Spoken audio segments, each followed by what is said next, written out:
برطانوی فلسفی Richard Hastings نے اپنے ریسرچ پیپر نمبر 368 میں لکھا ہے کہ 12ویں صدی عیسوی میں جب ابن رشد کی کتابیں یورپ میں پھیلیں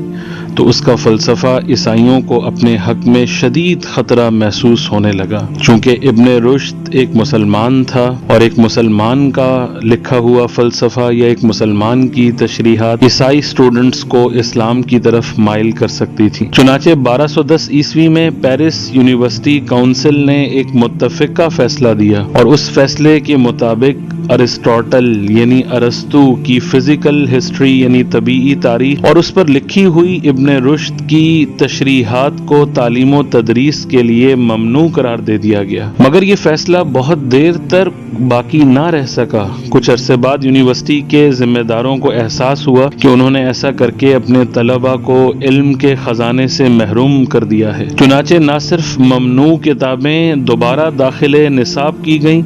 بلکہ نئے قاعدے کے مطابق یونیورسٹی کے فارغ طلباء سے یہ حلف لیا جانے لگا کہ وہ صرف ان چیزوں کو اپنی تعلیم و تدریس میں استعمال کریں گے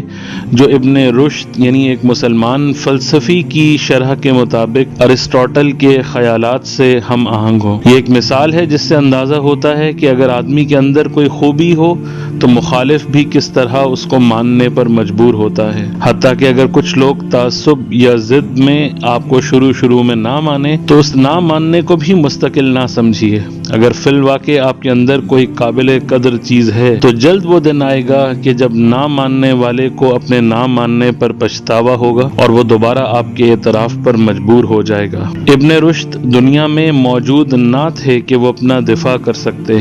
یا اپنے حق کے حصول کے لیے احتجاج و مطالبے کی مہم چلاتے، تاہم ان کا عملی کام لوگوں کے سامنے موجود تھا۔ پیرس یونیورسٹی کے ذمہ داروں نے ابن رشد کی تعلیم تو بند کر دی مگر بہت جلد ان کو احساس ہوا کہ ابن رشد کی کتابوں کا نعم البدل ان کے پاس موجود نہیں ہے۔ ابن رشد خواہ ان کے لیے ایک غیر مطلوب انسان ہو مگر اپنی نسلوں کی تعلیم تو بہرحال ان کے لیے ایک مطلوب چیز تھی۔ بالآخر انہیں محسوس ہوا